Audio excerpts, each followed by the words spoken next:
જય શ્રી કૃષ્ણ. લાલો, શ્રી કૃષ્ણ સદા સહાય તે ગુજરાતી સુપરહિટ ફિલ્મ, જબરજસ્ત ફિલ્મ. ભારતમાં તો છોડો, દેશ વિદેશમાં ડંકો. ગુજરાતી ફિલ્મમાં કમાણીમાં પહેલા નંબરની ફિલ્મ બની ગઈ, 60 કરોડને પાર, અને હજુ બુલેટની રફતાર.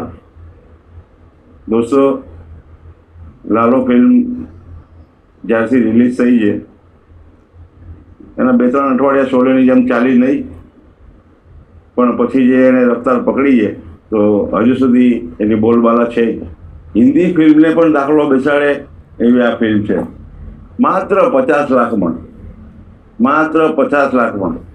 તમે જોવો એ લોકોના વિડીયો બધા, કોઈની પાસે પૈસા નહીં, એમને બધે કૃષ્ણ ભગવાનના ભરોસે, ઉપરવાળા ઠાકોરના ભરોસે ફિલ્મ બનાવવાની ચાલુ કરી દીધી. અને રિલીઝ થયા પછી પણ 3 વીક સુધી તો એ ફ્લોપ રહી. ફ્લોપ એટલે ધીમે ધીમે ચાલી, પણ પછી જે શ્રી કૃષ્ણ સદા સહાય તે જબરજસ્ત કરી નાખી. ના કોઈ મોટા ડાયરેક્ટર, ન કોઈ મોટા કલાકારો, એકદમ સાદી સિમ્પલ ભાષા, મગજ ઉપર કોઈ ભાર વગરની સ્ટોરીમાં પણ એમ જ બતાવ્યું છે કે લાલાને એમ થયું કે ભાઈ આ મૂર્તિવાળો હેરાફેરી કરતો ચોર હોય, એ બધી લાખો કરોડોની વાતો કરતો, એટલે એના પાછળથી એના બંગલામાં ઘૂસી જાય છે પીછો કરતો અને પછી અંદર અટવાઈ જાય છે. એ તો સામાન્ય સ્ટોરી છે. કદાચ જો તમને સ્ટોરી કંઈ પણ દઉં ને તો એની અંદર ખાસિયત એ છે કે તમારે એ જે લાલો ડાયલોગ બોલે છે ને એ સાંભળવા જેવાનું. એકદમ સિમ્પલ, તમારી સાથે જ વાત કરતો હોય ને એવું લાગે લાલો. એટલી સાદી ભાષા મળી અને લોકોને ખૂબ પસંદ પડી, કારણ કે આપણું જે દેશનું કલ્ચર છે, હાઈફાઈ મોટી સિટીઓ કરતાં ત્યાંનું કલ્ચર છે, ત્યાંનું વાતાવરણ છે, એ બધું બતાવવામાં આવ્યું છે. બહુ સરસ બતાવ્યું છે. જૂનાગઢ તો આખું બતાવ્યું. ન કોઈ હાઈપ, ન કોઈ એવા ગીત સંગીત, ન કોઈ એનો પ્રચાર, તો બી પિક્ચર આટલી બધી સારી ચાલી ગઈ. એટલે કહેવાનો અર્થ એમ છે કે ફિલ્મ તમે બનાવો તો જે પબ્લિકને હૃદયમાં લાગી ગઈ, એને ટચ કરી ગઈ, હૃદયસ્પર્શી થઈ ગઈ, તો પછી પિક્ચર એને કોઈ અટકાવી ન શકે. એક આ મરાઠી ફિલ્મ આવી હતી સૈરાટ, એ પણ એટલી જ સુપરહિટ થઈ હતી. એમાં પણ એનો રેકોર્ડ છે. તો આપણે બધાએ મળીને 300 કરોડે પહોંચાડવાની છે. 300 કરોડે. આ સાઉથવાળા તો છે ને 500 કરોડ પિક્ચર કમાઈ છે, પણ સામે એ લોકો 350 કરોડ રૂપિયા ખર્ચો બી કરે છે. મૂળ એના હાથમાં 150 કરોડ આવે, જ્યારે આ તો 50 લાખમાં બનેલી 300 કરોડે પહોંચે. એટલે આ ક્યાં જાય? ગિનીસ બુકવાળા ગોતતા હોવા જોઈએ, ગોતતા. જોકે બધી ફિલ્મો ચાલશે નહીં, એ તો લેખિતમાં છે, પણ આ લાલા પિક્ચરની અંદર કેવું છે, તમે ભગવાનની સાથે ટચ, આના પરથી પ્રેરણા લઈને, આનાથી લાગતી ઓળખતી કે એવી આવી સાદી સિમ્પલ પ્રાદેશિક ભાષાની જ્યાં આપણા દેશની ગામડાની સુગંધો આવતી હોય, ચાલ જીવી લઈએ. એને પણ સારો બિઝનેસ કરેલો.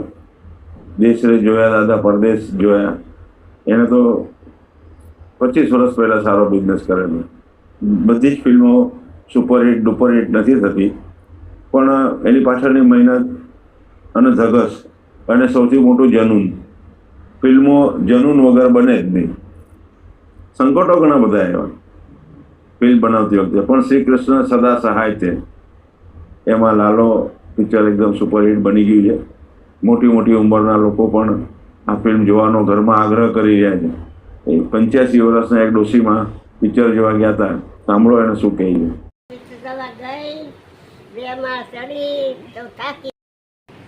લાલાનું પિક્ચર જોઈને મારો બધો ચાપ ઉતરી ગયો. પિક્ચર બહુ સરસ છે, બધા જોવા જાજો.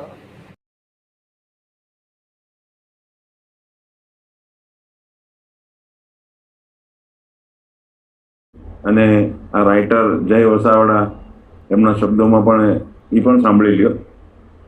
લાલો નામનું પિક્ચર હમણાં બહુ છે.